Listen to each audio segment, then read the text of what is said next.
এ square plus b square সমান 25 এবং এ b সমান 12 হলে এ প্লাস বি সমান কত?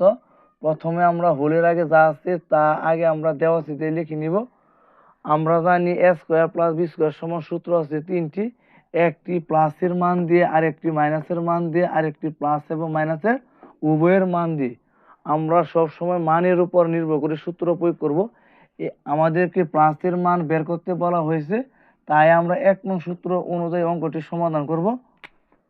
বা a square plus b square সমান a plus b whole square minus 2ab সমান 25, বা a plus b whole square minus 2 into a b সমান 12 সমান 25, বা a plus b whole square minus 12 দুগুণে 24 সমান 25, বা a plus b whole square সমান, এখন আমরা পক্ষান্তর করব, 24 এক সাইড থেকে অন্য সাইডে গেলে চিহ্ন পরিবর্তন হয়ে যাবে, প্লাসের 24, এ প্লাস বি হোল স্কোয়ার সমান 49, উভয় পক্ষকে বর্গমূল করি, রুটস করে জায়গা থাকে এ প্লাস বি সমান 49কে বর্গমূল করলে আমরা পাবো 7, উত্তর খ 7।